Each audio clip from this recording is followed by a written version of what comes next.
नमस्कार। हमारे विशेष कार्यक्रम जनादेश 2024 में आप सभी का बहुत बहुत स्वागत है।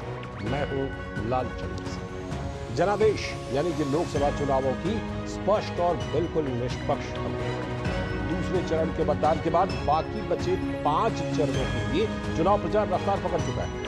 चुनाव प्रचार में सभी पार्टियों के दिग्गज नेता भी जनादेश को हासिल करने के लिए पूरी ताकत झोंक रहे हैं। तो हम बताएंगे कि क्या रही दिन भर की चुनावी सरगर्मियां और चुनावी हलचल। साथ ही जानेंगे दिन भर क्या चले बयानों के तीर और समीकरण किस ओर कर रहे हैं इशारा। तो आइए शुरू करते हैं अपना खास प्रोग्राम जनादेश। लेकिन सबसे पहले नजर डाल लेते हैं चुनावी सुर्खियों पर।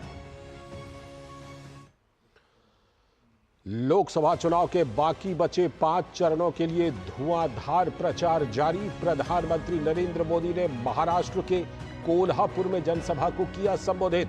कहा, कांग्रेस और इंडी गठबंधन की ओर से देश विरोधी और नफरत की राजनीति के 2 सेल्फ गोल करने के चलते फिर एक बार मोदी सरकार का आना हुआ तय। केंद्रीय गृह मंत्री अमित शाह ने पोरबंदर, भरूच और पंचमहल में चुनावी रैलियों को किया संबोधित। इधर दिल्ली में जेपी नड्डा की मौजूदगी में सिख समुदाय की कई दिग्गज हस्तियों ने थामा बीजेपी का दामन। मुंबई उत्तर मध्य सीट से बीजेपी ने मशहूर वकील उज्जवल निकम को बनाया उम्मीदवार।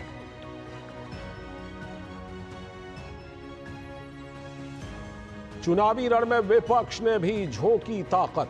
कांग्रेस अध्यक्ष मल्लिकार्जुन खड़गे ने असम के बारपेटा और प्रियंका गांधी ने गुजरात के वलसाड़ और महाराष्ट्र के लातूर में किया चुनाव प्रचार। अखिलेश यादव ने कन्नौज में की चुनावी रैली तो आम आदमी पार्टी के लिए सुनीता केजरीवाल ने भी किया रोड शो।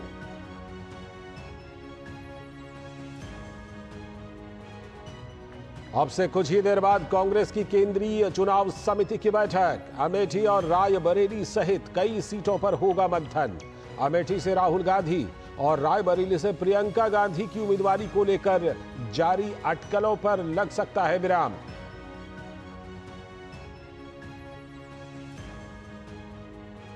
लोकसभा चुनाव के दूसरे चरण में भी अपेक्षाकृत कम मतदान ने बढ़ाई चिंता। दूसरे चरण की 88 सीटों पर 68.8% हुई वोटिंग। पिछले चुनाव की तुलना में करीब 2.25% की आई कमी।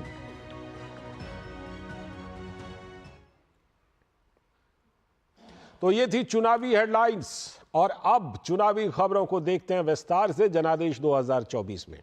तो देश में दूसरे चरण के मतदान के बाद बाकी बचे 5 चरणों के लिए प्रचार ने जोर पकड़ लिया है।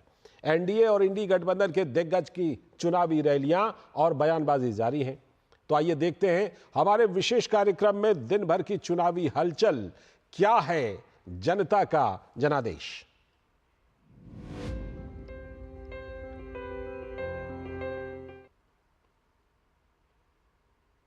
तो जैसा कि हमने बताया कि लोकसभा चुनाव के दूसरे चरण में भी जो कम मतदान हुआ है इसने सभी की चिंता बढ़ा दी है। दूसरे चरण की 88 सीटों पर कल हुए मतदान में 68.8% वोटिंग हुई, जो पिछले चुनाव की तुलना में करीब 2.25% कम है।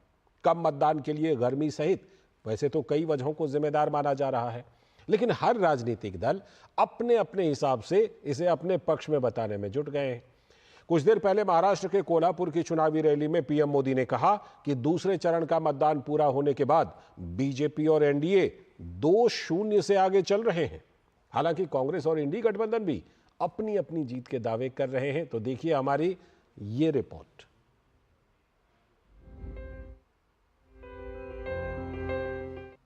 पहले चरण में कम मतदान के बाद वोटिंग प्रतिशत बढ़ाने की सभी कोशिशों का दूसरे चरण में भी खास असर नजर नहीं आया। वोटिंग के बाद भले ही पार्टियां अपनी अपनी बढ़त का दावा कर रही हों, लेकिन 2019 के चुनाव की तुलना में दूसरे चरण के 12 राज्यों और एक केंद्र शासित प्रदेश की 88 सीटों पर मतदान का आंकड़ा कम ही रहा। 2019 में इन्हीं 88 सीटों पर कुल 71.11% मतदान हुआ था, जबकि इस बार यह 68.8% रहा, जो पिछले चुनाव के मुकाबले 2.31% कम है। अलग अलग राज्यों की बात करें तो दूसरे चरण में असम की 5 सीटों पर 2019 की तुलना में 3.92% कम मतदान हुआ। बिहार की 5 सीटों पर 5.12% कम, तो छत्तीसगढ़ की 3 सीटों पर 0.05% ज्यादा मतदान हुआ। जम्मू कश्मीर की 1 सीट पर 0.18% और कर्नाटक की 14 सीटों पर 0.48% कम वोटिंग हुई। केरल की सभी 20 सीटों पर 7.62% कम और मध्य प्रदेश की 6 सीटों पर 9.4% कम मतदान हुआ। महाराष्ट्र की 8 सीटों पर 3.17% कम, तो राजस्थान की 13 सीटों पर 4.35% कम वोटिंग हुई। त्रिपुरा की 1 सीट पर 3.24% कम, तो उत्तर प्रदेश की 8 सीटों पर भी पिछले लोकसभा चुनाव की तुलना में 7.35% कम मतदान हुआ। पश्चिम बंगाल की 3 सीटों पर 6.87% कम और मणिपुर की 1 सीट पर भी 2.34% कम मतदान दर्ज किया गया। आमतौर पर इसके लिए बढ़ती गर्मी, सप्ताहांत पर मतदान की तारीख और उत्तर भारत में शादियों का सीजन होने को वजह माना जा रहा है। हालांकि दूसरे चरण के मतदान के बाद सभी पार्टियां अपनी अपनी बढ़त का दावा कर रही हैं। प्रधानमंत्री नरेंद्र मोदी ने दूसरे चरण का मतदान संपन्न होने के बाद एक्स पर पोस्ट कर कहा कि दूसरा चरण बहुत अच्छा रहा। भारत भर के लोगों का आभार जिन्होंने मतदान किया। एनडीए को मिल रहा अद्वितीय समर्थन विपक्ष को और भी निराश करने वाला है। मतदाता एनडीए का सुशासन चाहते हैं। युवा और महिला मतदाता एनडीए को मजबूत समर्थन दे रहे हैं। फुटबॉल की भाषा में मैं बताऊं तो कल दूसरे चरण का मतदान पूरा होने के बाद बीजेपी और एनडीए 2-0 से आगे चल रहे हैं। असम के मुख्यमंत्री हिमंता बिस्वा शर्मा और उत्तर प्रदेश के मुख्यमंत्री योगी आदित्यनाथ ने भी दूसरे चरण में बीजेपी के शानदार प्रदर्शन की बात कही है। वहीं कांग्रेस के महासचिव केसी वेणुगोपाल ने भी दावा किया है कि पहले 2 चरणों में कांग्रेस और इंडी गठबंधन मजबूत स्थिति में है। सच्चाई तो यह है कि 2 चरणों के चुनाव ने अब तक जो रुझान दिए हैं वो ये दिए हैं कि देश की जो आवाज है कि फिर एक बार मोदी सरकार या पूरे देश की आज जो एक स्वर देश के अंदर से निकल रहा है कि अब की बार 400 पार, उधर एनडीए भारतीय जनता पार्टी के नेतृत्व में बढ़ रहा है। First phase and second phase elections, our prospectus are very good, excellent, especially in UP, I am telling. The reports from the field is very clear that first and second phase, Congress and India alliance is doing well. पहले चरण की 102 सीटों पर 68.40% मतदान दर्ज किया गया था, जबकि 2019 में इन 102 सीटों पर कुल 69.96% मतदान हुआ था। ऐसे में लोकसभा चुनाव 2024 के पहले 2 चरणों में कम मतदान ने न सिर्फ राजनीतिक दलों बल्कि चुनाव आयोग की चिंता भी बढ़ाई है। तो वहीं चुनाव विश्लेषक इसकी वजह जानने की कोशिश कर रहे हैं। अब चुनाव आयोग का सारा जोर जागरूकता अभियान के जरिए आने वाले चरणों में मतदान प्रतिशत बढ़ाने पर रहेगा। जनादेश डेस्क, डीडी न्यूज।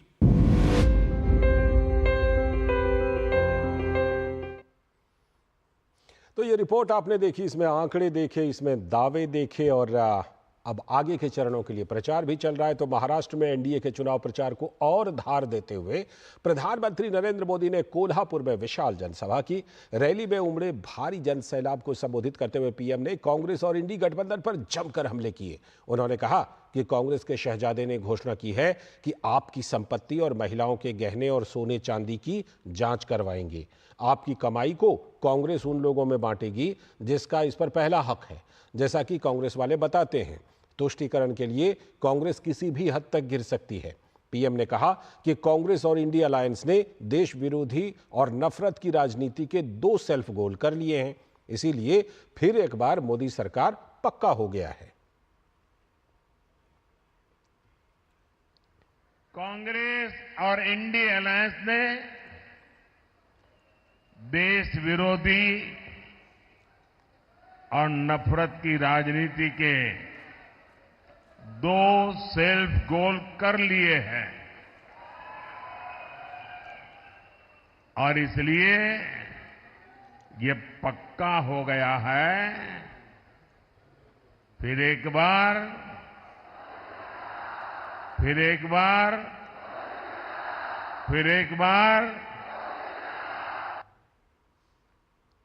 और प्रधानमंत्री ने सनातन धर्म के अपमान को लेकर भी विपक्षी इंडी गठबंधन पर निशाना साधा और कहा कि महाराष्ट्र में नकली शिवसेना सनातन का अपमान करने वालों के साथ खड़ी है।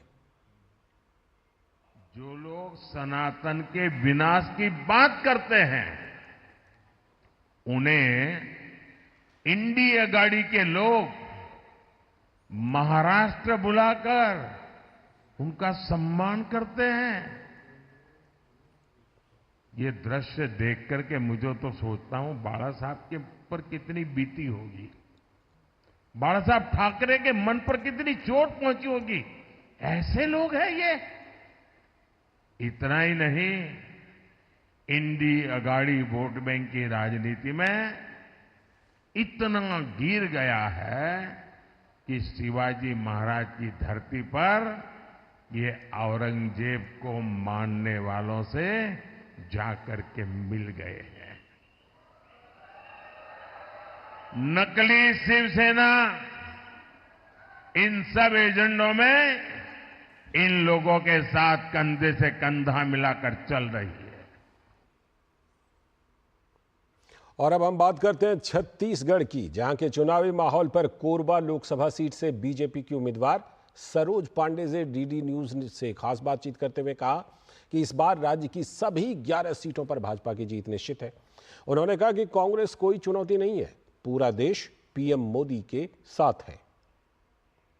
इस समय पूरा देश प्रधानमंत्री नरेंद्र मोदी जी के साथ है, इसलिए कोई चुनौती कांग्रेस आज प्रस्तुत कर पाए ऐसी स्थितियां नहीं है। इस बार परिदृश्य बहुत अलग है, इसलिए इस बार 11 की 11 सीटें आएंगी, क्योंकि वो परिदृश्य बहुत बदल गया है। कांग्रेस अपने अस्तित्व को खोज रही है। चरणदास महंत जी स्वयं नेता प्रतिपक्ष जरूर हैं, लेकिन उनकी पत्नी पिछले 5 साल में आई नहीं है।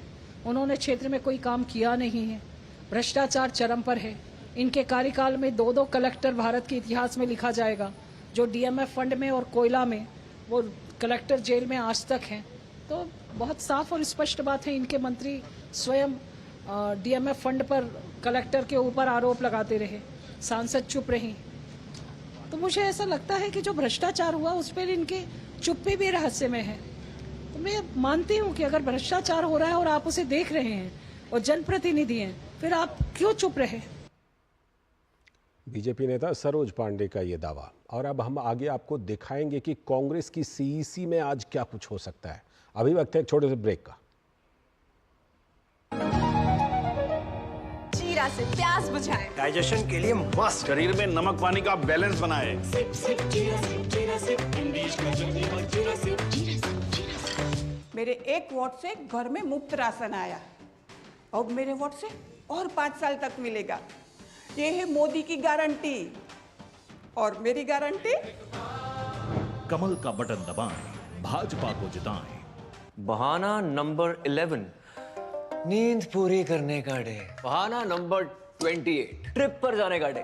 39, बिंज वॉच ऑल सीजन्स। 65, घर की सफाई का डे। 1 वोट ना डालने से क्या होगा? और सबसे बड़ा बहाना, isn't it a holiday today? Holiday? 101 बहाने हैं वोट ना डालने के, पर इस चुनाव के पर्व में एक ही रीजन काफी है वोट डालने का। वो है हमारी रिस्पॉन्सिबिलिटी, देश और हमारे फ्यूचर के लिए।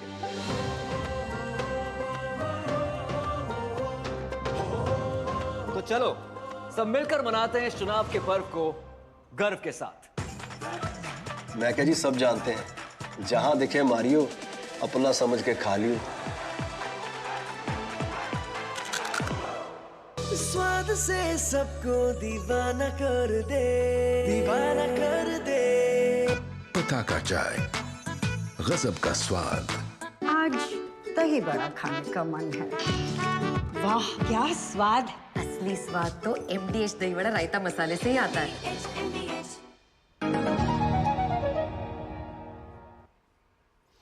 स्वागत है ब्रेक के बाद। आप देख रहे हैं जनादेश 2024 और जैसा कि ब्रेक पर जाने से पहले हमने बताया था कि हम आपको कांग्रेस सीईसी से जुड़ी खबर दिखाएंगे, तो आपसे कुछ ही देर में कांग्रेस की केंद्रीय चुनाव समिति की महत्वपूर्ण बैठक होने जा रही है। इसमें अमेठी और रायबरेली सहित कई सीटों पर मंथन हो सकता है। तो उम्मीद की जानी चाहिए कि इसके बाद अमेठी से राहुल गांधी और रायबरेली से प्रियंका गांधी की उम्मीदवारी को लेकर जारी अटकलों पर विराम लग जाएगा शायद।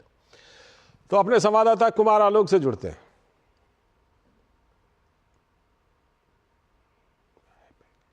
मतदान पूरा हो जाने के बाद भी कांग्रेस अमेठी और रायबरेली सीट पर प्रत्याशियों के नाम की घोषणा नहीं कर पाई है। माना जा रहा है कि इन सीटों को लेकर चल रहे सस्पेंस पर अब विराम लग सकता है। शनिवार को होने वाली कांग्रेस केंद्रीय चुनाव समिति की बैठक में अमेठी और रायबरेली पर उम्मीदवारी को अंतिम रूप दिया जा सकता है। सूत्रों के मुताबिक पार्टी राहुल गांधी को अमेठी से और कांग्रेस महासचिव प्रियंका गांधी वाड्रा को रायबरेली सीट से मैदान में उतार सकती है। शायद इसी शुभ मुहूर्त की बात पूर्व एमएलसी और कांग्रेस नेता दीपक सिंह कर रहे हैं। लेकिन राहुल गांधी जी, हम सबको यकीन है आएंगे, किसी शुभ मुहूर्त पर आएंगे, समय पर आएंगे और अमेठी में इस बार वो चुनाव जीतकर यहाँ से एमपी बनकर भारत के प्रधानमंत्री बनकर ये रिकॉर्ड बनाएंगे कि अमेठी में सबसे ज्यादा वोट से राहुल गांधी जी 2024 का चुनाव जीतेंगे। हालांकि राहुल गांधी पहले से ही केरल की वायनाड सीट से चुनाव लड़ रहे हैं, जबकि प्रियंका गांधी को अभी चुनावी मैदान में उतरना बाकी है।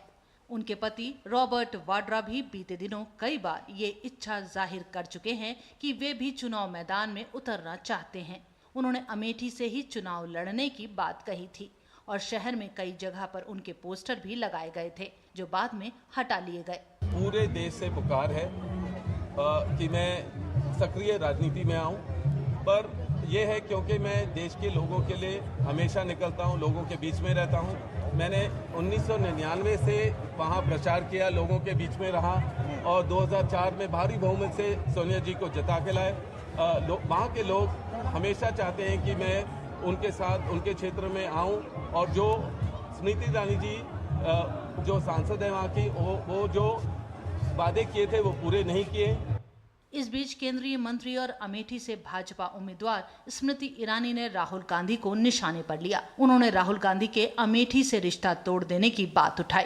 वायनाड सीट से राहुल गांधी के चुनाव लड़ने का जिक्र करते हुए स्मृति ईरानी ने तंज किया कि हमने लोगों को रंग बदलते देखा है, लेकिन पहली बार समय के साथ परिवार बदलते देखा है। रिश्तों की दुहाई इसकी थी, फिर वायनाड चले गए। वायनाड जाकर जब नामांकन पत्र भरा तो घोषित कर दिया कि अब वायनाड ही उनका परिवार है। हमने कहा वाह भैया, लोगों को रंग बदलते देखे थे, परिवार बदलते पहली बार देख रहे। अरे औरत भी जब ब्याह करती है, ससुराल जाती है तो जीवन भर मायके का सम्मान रखती है भैया, लेकिन ये तो अद्भुत ही है। इस बीच केंद्रीय मंत्री और भाजपा के वरिष्ठ नेता पीयूष गोयल ने मुंबई में प्रेस वार्ता के दौरान राहुल गांधी को उत्तर मुंबई से लड़ने की चुनौती दी। तो 100% आप सबके माध्यम से चुनौती देना चाहूंगा। मैं खुले दिल से स्वागत करूंगा। राहुल गांधी जी मेरे क्षेत्र में आए, उत्तर मुंबई में, और लड़े। वो चाहे तो उत्तर मुंबई भी आए, अमेठी भी आए, बनारस में लड़े ना। हिम्मत है तो बनारस में लड़के दिखाए। जिस कॉन्स्टिट्यूएंसी में लड़ना चाहे उनका स्वागत है, खुले दिल से और खुलेआम स्वागत है। और मुझे लगता है उन्हें 4-5 कॉन्स्टिट्यूएंसी से लड़ना चाहिए। कोई शायद तुक्के में एक आध आ जाए, क्योंकि वायनाड से तो हार रहे हैं और मेरी बहन स्मृति ईरानी जी उनको अमेठी से इतनी बुरी हार दिलाएंगे इस बार कि फिर वो पार्लियामेंट में तो आने का सवाल नहीं है, पर वो जनता के बीच में जाने लायक नहीं। उत्तर प्रदेश में अमेठी और रायबरेली कांग्रेस की पारंपरिक सीट रही है, जहां लंबे समय से गांधी परिवार के सदस्य ही चुनाव लड़ते आ रहे हैं। पिछले लोकसभा चुनाव में अमेठी सीट से भाजपा की स्मृति ईरानी ने राहुल गांधी को मात दी थी और एक बार फिर वो यहां से भाजपा की उम्मीदवार हैं और मजबूती से चुनाव मैदान में डटी हैं। वो कई बार राहुल गांधी को अमेठी से चुनाव लड़ने की चुनौती भी दे चुकी हैं। अब सबको इंतजार है कि आखिर अमेठी की जंग में स्मृति ईरानी के सामने कांग्रेस किसे उतारती है। कुमार आलोक के साथ जनादेश डेस्क, डीडी न्यूज। तो सबको यही इंतजार है कि क्या पर्दा हटेगा अमेठी और रायबरेली की सीट से। कुमार आलोक हमारे संवाददाता अब हमारे साथ जुड़ चुके हैं। कुमार आलोक से चर्चा करते हैं। आलोक, कितने सीटों पर आज कांग्रेस नाम फाइनल कर सकती है, एक तो ये बताइएगा। चर्चा तो वैसे सबसे ज्यादा अमेठी और रायबरेली की है, और अमेठी रायबरेली की बात करें तो कहां से राहुल गांधी, कहां से प्रियंका गांधी, कभी बात होती है कि अमेठी से राहुल, रायबरेली से प्रियंका, कभी बात होती है रायबरेली से राहुल, अमेठी से प्रियंका, और रॉबर्ट वाड्रा का एंगल तो अलग से है ही।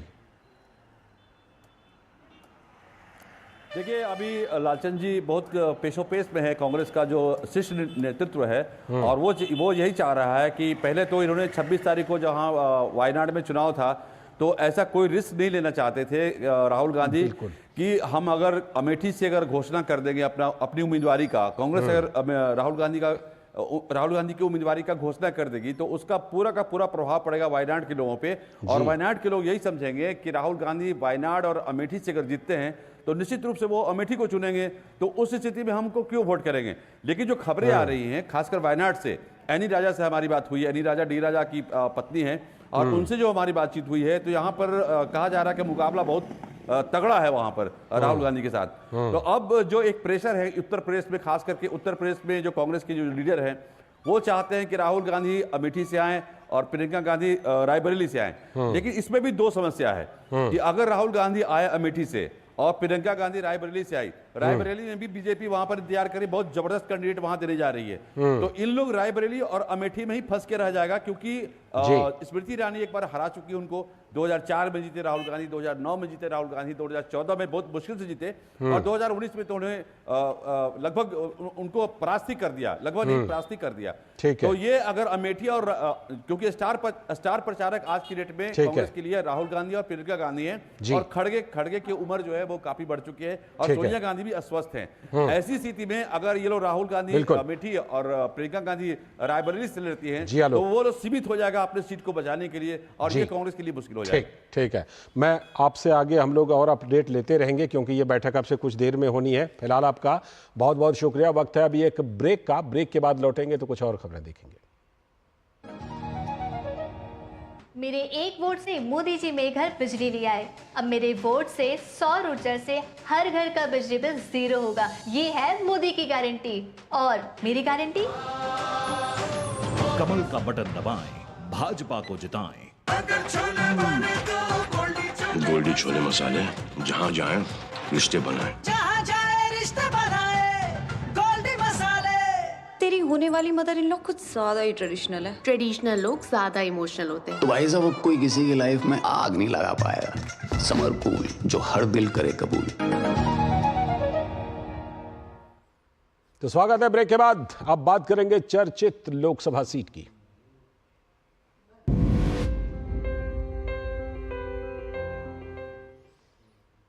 तो हॉट सीट में आज बात मध्य प्रदेश की high profile Lok Sabha seat Vidisha की, जो भाजपा की सबसे सुरक्षित सीटों में से एक मानी जाती है। इस सीट से पूर्व प्रधानमंत्री अटल बिहारी वाजपेयी और पूर्व केंद्रीय मंत्री सुषमा स्वराज भी सांसद रह चुकी हैं। 2019 के आम चुनाव में बीजेपी के रमाकांत भार्गव ने विदिशा सीट पर जीत हासिल की थी।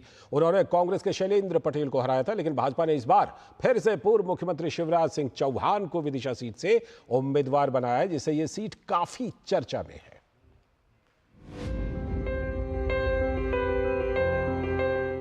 विदिशा इतिहास के पन्नों में दर्ज भारत की ऐतिहासिक और अति प्राचीन नगरी है, जो हिंदू और जैन धर्म के समृद्ध केंद्र के रूप में जानी जाती है।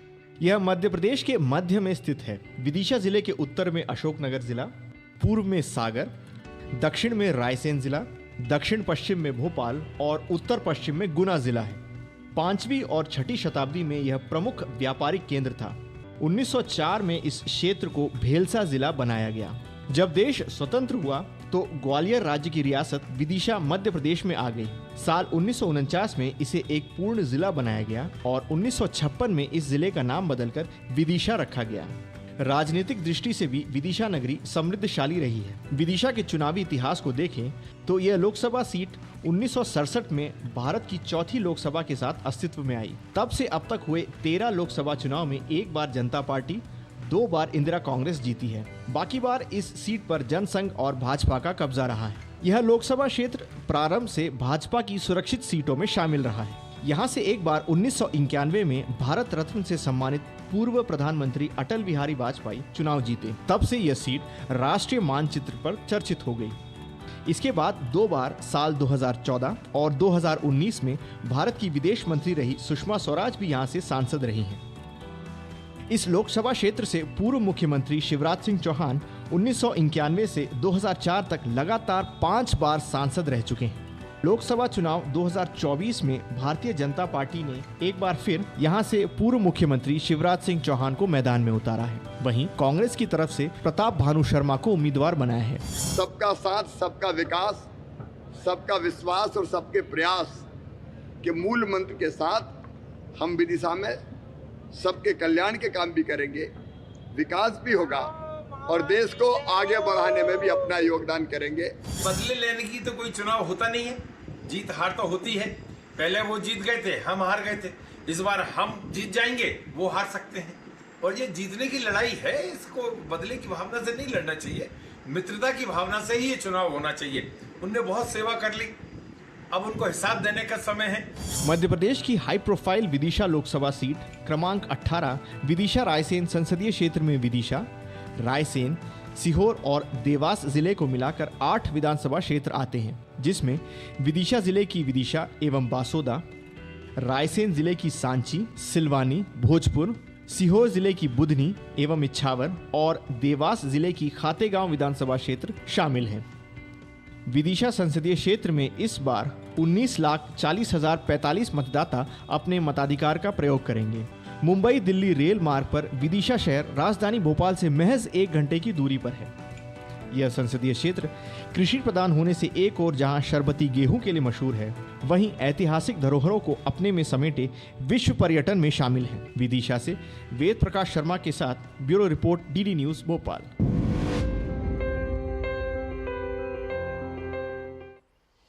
तो विदिशा का यह दिलचस्प इतिहास सीधे आपको लिए चलते हैं गुजरात के वडोदरा, जहां पर केंद्रीय गृह मंत्री और भाजपा के वरिष्ठ नेता अमित शाह इस समय एक रोड शो कर रहे हैं। ये सीधी तस्वीरें आप वडोदरा से देख रहे हैं, जहां पर भाजपा के वरिष्ठ नेता और केंद्रीय गृह मंत्री अमित शाह इस समय एक रोड शो कर रहे हैं। सीधा प्रसारण आप अपने टेलीविजन स्क्रीन पर वडोदरा से देख रहे हैं। केंद्रीय गृह मंत्री अमित शाह और वहां पर आप जैसा देख सकते हैं कि इस रोड शो में खचाखच लोगों की भीड़ और केंद्रीय गृह मंत्री अभिवादन का आदान प्रदान करते हुए, हाथ हिलाकर अभिवादन का आदान प्रदान करते हुए चुनावी कार्यक्रमों के तहत गुजरात पहुंचे हुए हैं अमित शाह और वडोदरा में इसी सिलसिले में रोड शो कर रहे हैं। आज गुजरात में उन्होंने कई जनसभाएं भी की हैं और अब शाम के समय में दिन भर चुनावी जनसभाओं को करने के बाद अब ये रोड शो का कार्यक्रम उनका गुजरात के बड़े शहर वडोदरा में। वडोदरा शहर की पहचान एक औद्योगिक नगरी के रूप में भी है, एक ऐतिहासिक नगरी तो है ही। तो केंद्रीय गृह मंत्री और भाजपा के वरिष्ठ नेता अमित शाह का ये रोड शो, और आप जैसे कि पीछे देख रहे होंगे कुछ बैनर दिखाई पड़ रहे हैं जिसमें लिखा हुआ है वोट शेर को।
तो लोगों का जन सैलाब उमड़ा हुआ, ये सीधा प्रसारण आप देख रहे थे और साथ में जो चुनावी संगीत है गुजराती में वो भी बड़ा दिलचस्प था।